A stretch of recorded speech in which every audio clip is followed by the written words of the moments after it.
जितने जितने विद्वानों ने वेदों के बारे में लिखा पढ़ा है, जैसे अरविंद भी हैं और सरस्वती इनके बारे में तो बहुत आता है। इतिहास के विद्यार्थी भी पढ़ते लिखते हैं, पर ओझा जी के मधुसूदन ओझा जी के संबंध में आता होगा वहीं पर राजस्थान में पहले आता पढ़ा था कि महाराजा कॉलेज के अध्यक्ष थे संस्कृत विभाग के, और बाद में माधव सिंह के साथ ये एडमिनिस्ट्रेटिव कैपेसिटी में चले। तो वहाँ पर पढ़ा मैंने कि के ग्रंथों को पढ़ाया जाता था। अब यहाँ कहीं ना वहाँ पढ़ा जाता है ना कहीं पढ़ा जाता है। तो वो मैंने ये सोचा कि इसमें मैं क्योंकि इतिहास की विद्यार्थी तो कैसे हम, क्योंकि महामहिम अखिलेश मिश्र जी ने और रामानुज उपाध्याय जी ने दोनों ने ये जो कुछ कॉमन कही है, मैं उस पर चर्चा करना चाहूंगी। इतिहास का क्या पक्ष है, क्योंकि जो आजकल इतने दिनों से इतिहास के बारे में चल रहा है वो तो वेस्टर्न हिस्ट्री है। तो क्या बात है कि मधुसूदन ओझा जी के कार्यों में हम इतिहास कैसे देखें? ये दो तरह से हम उनके कार्यों पर इतिहास देखते हैं। पहला ये है कि उनका जो इंद्र विजय जिसमें पूरा हिस्टोरिकल भी है, का विस्तार भी है। इसमें अखिलेश मिश्र जी ने महामहिम पूरा विस्तार से वर्णन किया। उसमें क्या कहते हैं, ये जो पुराना जो प्राचीन जो वर्ष था उसके बारे में तो है, और भी बहुत कुछ। और दूसरा जो है उनके जो ये अन्य पुस्तकें हैं जो हाँ जो उनके जो उनके दस रहस्यम है और विज्ञान है। तो दशरात रहस्यम और ब्रह्म विज्ञान में जो है वो भी इतिहास है। कैसे है? क्योंकि इतिहास का हैपनिंग वो नहीं है। इतिहास इतिहास जो विचारों का इतिहास है, जो दिखाता है, खाली दिखाता है। तो ये हम तो उसको भी मैं तो मानूंगी इसको कि वो विचारों के इतिहास में उन्होंने एक नई बातें बड़ी कही हैं। वो बहुत इंटरेस्टिंग है। क्या पहले मैं इनके इतिहास के जो कहते हैं पहली वाली जो विजय के बारे में कहा है, तो उसमें कैसे इतिहास है जो हम देखते हैं। जैसे मैं तो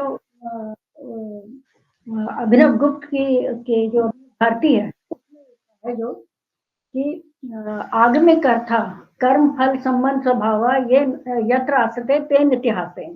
तो इसमें दो बातें आ जाती है। इतिहास जैसा हैपेंड हुआ वो नहीं है, इसमें है कि कर्म और फल के स्वभाव का उसके जो उसका स्वभाव से वो इतिहास निकलता है।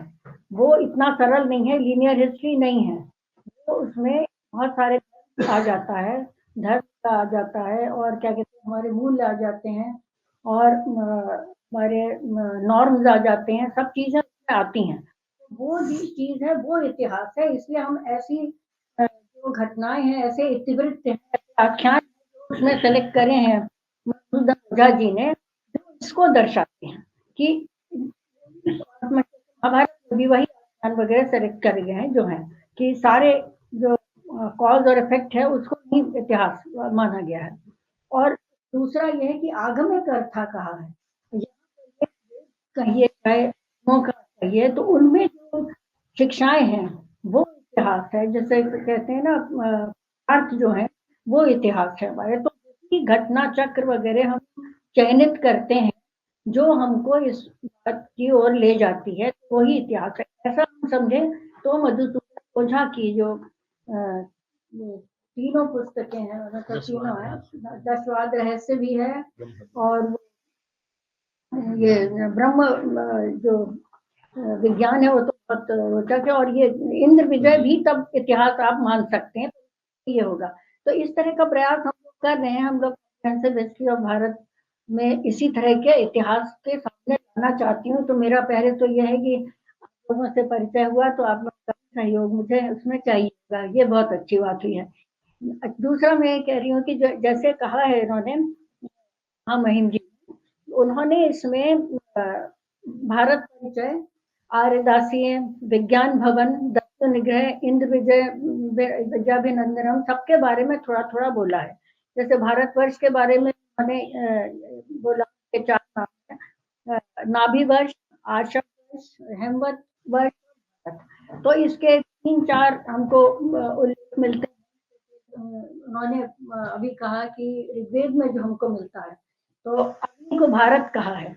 तो ये इससे लक्षण से एक और अर्थ निकलता है कि जो भारत है वो दैदीप्यमान है, तो दैदीप्यमान लोग हैं, दैदीप्यमान एक अर्थ निकल जाता है।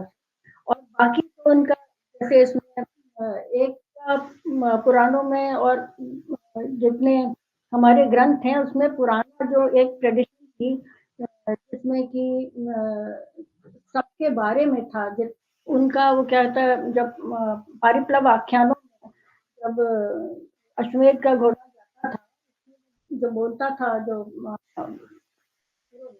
सब कहानियां सुनाता था, तो वो सारे संकलित हैं जो कि हमको बाद में इतिहास के रूप में पुराणों में मिलते हैं। उसमें आग्नेय नाभि, नाभि से ऋषभ और ऋषभ से भरत आते हैं। दूसरा ट्रेडिशन ये, तीसरा ट्रेडिशन आता है। तो इसको उन्होंने बहुत अच्छी तरह से व्याख्यायित किया। उन्होंने जो एक बात मुझे बहुत उसमें रोचक लगी, तो महामहिम ने ये कहा कि जो वैदिक गॉड्स हैं वो दे कैनॉट बी एंथ्रोपोमॉर्फाइज। ये बहुत अच्छी चीज कही, क्योंकि आज आप देखिए कि वरुण है, अग्नि और जितने और देवता हैं, आप उनकी आइकॉनिक बनाना चाहेंगे आपको नहीं मिलेगी, क्योंकि एक ट्रांसपेरेंसी है उनके वर्णन में, जो भी करें सब एक ही तरह के, उनके जो स्वरूप एक ही तरह का मिलता है। खाली इंद्र सबसे ज्यादा एंथ्रोपोमॉर्फाइज्ड है। तो ये क्यों है? जो इतिहास के जो विद्वान है वो मानते ही नहीं है। वो ये कहते हैं कि ये जो पहले तो ये वेदों में नहीं था इसके बारे में, बाद में उपनिषद में आया। तो ऐसा नहीं है, क्योंकि एक इंट्यूटिव ढंग से वो जो द्वैतवाद वो समझ रहे थे कि सब एक ही हैं, क्योंकि वो आप पढ़ने से ही आपको पता लगेगा, उसमें कोई कि सब एक ही है उसमें पता लग रहा है। और बाकी ये उसका ये कार्य नहीं था कि वो एक दर्शन की स्थापना कर रहे थे और या सोशल लिख रहे थे, ऐसा नहीं था। वो तो एक देवताओं की सरल उद्गार था उनका। तो उसमें अगर आप ध्यान से पढ़िए तो उसमें एक इंट्यूटिव वे में वो मोनिस्टिक है, जो जानता होगा वो जानता है। ये उन्होंने बहुत अच्छी बात कही, बहुत मैं उनका साधुवाद करना चाहूंगी इस बात के लिए। और बाकी में एक और बात है जो कि जहाँ पर हम ये दत्त निग्रह देखते हैं, वो मेरा खुद भी प्रश्न है। अब ऐसा है कि ये जो हमारी कथाएं हैं, जो कि देवासुर संग्राम, वो हमारे संस्कृति की एक प्राइम सिंबल है, क्योंकि शुरू से ही वही है। पहले तो इंद्र और वृत्र का संघर्ष है, फिर का है, और उसके बाद रामायण में आ जाता है, रावण और राम का हो जाता है। इस तरह से वो पहले गो को छिपाए रखे, पानी को छिपा, वो सब भी लाइट, प्रकाश और धर्म को सिग्निफाई करते हैं। तो वो चलता चला जाता है। तो ये जो भारतवर्षी लोग हैं वो लोग बहुत इस चीज से बहुत सब एक अपने आप ही खुश रहते हैं, चाहे मॉडर्न टाइम इंडियन सिनेमा हो उसमें भी है। तो ये मैं कह रही हूँ कि उसमें ये जो ये लिखा है थी ये इंद्र विजय में, पहले तो उसमें लिखा है कि पुरानी बात लिखी है कि जैसे कैसे हिरण्याक्ष को हराने के लिए वो क्या कहते हैं, बराह के रूप लिया उन्होंने। पहले जो इसमें वृत्र को हराने के लिए उन्होंने वृत्र को हराया। तो ये सब तो बहुत अच्छा है, पर चीज वो यह कहते हैं फिर उसके बाद कि क्योंकि ये उन कंडीशंस थे बहुत ज्यादा थे, और अपना ही सोचते थे, अपना स्वार्थ सोचते थे, और सुर थे वो बहुत सभ्य थे, और वो बिल्कुल इस तरह से वो अहिंसा करते थे, जो कि अनरिशंस तो उनका इसलिए वो हार गए। तो मुझे बहुत बुरा लगा कि ऐसा इन्होंने कैसे लिखा कि ऐसा किया, फिर है नहीं, इतिहास तो इस तरह से नहीं। फिर आगे जब मैंने तो पढ़ा उसमें, जैसे फिर उन्होंने आगे लिख रखा कि नहीं, उन्होंने कहा सूर्य सदन का जो साइंस है उसमें सूर्य सदन था, सरस्वती के पास था, और उसमें क्या कहते हैं ये सूर्य वो स्तूप की तरह था और पाषाण की तरह था। तो उसमें मतलब ऐसा लग रहा था उनके पढ़ने से कि बहुत साइंटिफिक एक्टिविटीज थी उसमें, कोई उनका था। तो उसमें एतश और उषाएं हैं सारी, वो सब कार्य कर रही हैं। तो वो फिर कोई उसमें कहा है कि जो इनको अगर ये इस विद्या से जो है वो फिर आदि भौतिक, आदि दैविक, आध्यात्मिक तीनों सब ज्ञान होगा। और बाद में फिर दूसरे वाले चैप्टर में बात की आ जाता है कि वो अब ऐसा है कि बाद में आ जाता है कि फिर से वो जो उसके पुरुरुवा के जो पुत्र हैं और जीत की बात बता देते हैं, नाभिकन उसने भी जीता। तो उनका चलिए ये फिर इन्होंने ठीक कर दिया कि बाद में इन्होंने फिर धर्म की जो है धर्म पर विजय का फिर से कर दिया। तो हमारा जो प्राइम सिंबल है वो बना रहा। बीच में उन्होंने क्यों ऐसा किया, ये कहाँ ऋग्वेद में है, ये करके उन्होंने भी एक क्रोनोलॉजी से किया होगा कि एक बार हार गए फिर उस बार, तभी ऐसा मैं सोच रही हूँ। इंद्र को बुलाया तभी। हाँ तो, हाँ तो पहले पढ़ते फिर बाद में समझ में आया कि इसमें है। तो ये बहुत अच्छा मुझे लगा। अच्छा, रामानुज उपाध्याय जी बहुत ही शोध पत्र जो पढ़ा वो बहुत ही हमारे भी काम का है, और बहुत रोचक भी था और बहुत विद्वत्पूर्ण था। उसमें आपने 10वीं विग्रह के ऊपर बोला, और आपने ये कहा पूर्व भाष्यकार जो थे वो ऐतिह्य को इतिहास कह रहे थे। यहाँ मैं ये और उनका आपने तैत्तिरीय आरण्य का कहा, तो तैत्तिरीय आरण्य का कहा जो फिर कहा देश काल और में होते हैं।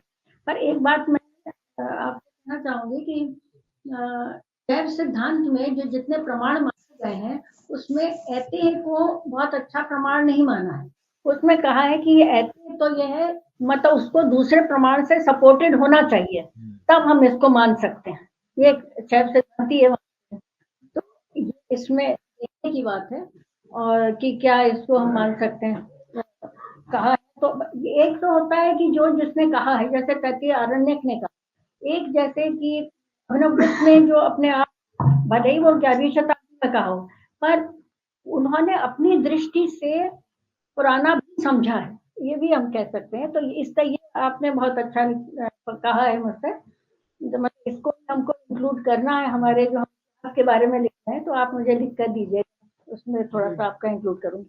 अच्छा, फिर आपने दूसरा ये कहा है कि सृष्टि प्रतिपादक जो ब्राह्मण थे, अब एक जैसे हम भी जब रिसर्च कर रहे थे तो इसमें दो व्यूज हमको मिलते हैं कि सृष्टि प्रतिपादक जो आख्यान है वो इतिहास है, वो दूसरा जो हैपनिंग्स है। इसमें आपने बहुत अच्छा उसमें एक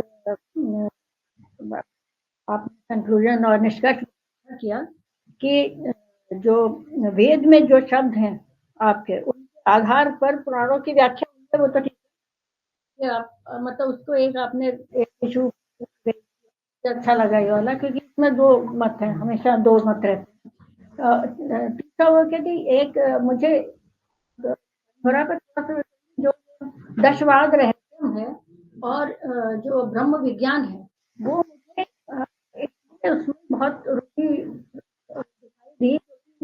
उसमें जैसे जितने वो 10 वादों को कहते हैं, अस्तित्व और नास्तित्व का उसमें विरोध रहता है, और बाद में वो कहते हैं कि अस्तित्व और नास्तित्व दोनों साथ। तो ये वाली जो ये सारे जितने 10 तरह के वाद थे, ये हम बुद्ध समय के पहले से ही चले देखते हैं सारे। उनके लिए कहा गया कि बुद्ध ऐसी अवस्था में पहुंचे थे जहाँ की अस्तित्व और नास्तित्व से परे थे, ऐसे करके क्या कहा है। उनके बारे में रामकृष्ण परमहंस ने कहा। तो खैर ये वाली विवाद सब चल रहे थे, तो इसलिए हम इतिहास का देखना पड़ेगा कि ये इसके मतलब अगर उन्होंने ऐसा लिखा है तो मतलब कि वो और बहुत पहले से विवाद चल रहे थे सारे, ये सारे कि एक फिलोसॉफिकली बहुत अवेयर देश थे। नासदी तो है ही है, पर वो एक सिस्टमैटिक ढंग से भी था शायद, क्योंकि उससे मुझे लगा आशीर्वाद रह। और दूसरा जो उनका ब्रह्म विज्ञान है, उससे मुझे लगा कि उनकी जो मेथोडोलॉजी थी उसमें जो वेदों में जो शब्द के आधार पर ना सिद्धांत किया है, क्योंकि अरविंदो से कंपेयर करें तो वो ये निर्विशेष क्षर और अक्षर के, तो उनका दूसरा मत है कि क्षर और अक्षर वो अलग तरह से कहते हैं, पर वास्तव में दोनों में भेद है नहीं, क्योंकि वो भी निर्विशेष को कहते हैं इसमें रस, जो रस है फिर ये नहीं हो सकता है, मतलब जैसे कहते हैं कि जो वो तो जो अक्षर ब्रह्म है कोई मतलब नहीं है, अलग रहता है करके, पर इनके हिसाब से अक्षर ब्रह्म जो वो और देते हैं वो कर्म कर्म में रहते हैं। तो है सबका मतलब एक ही, अलग अलग अलग अलग स्तर में अलग अलग तरह की हैं, पर फिलोसॉफिया पेरेनिस है भारत की, उसमें सभी मतों में एक आप कॉमन चीज देख सकते हैं।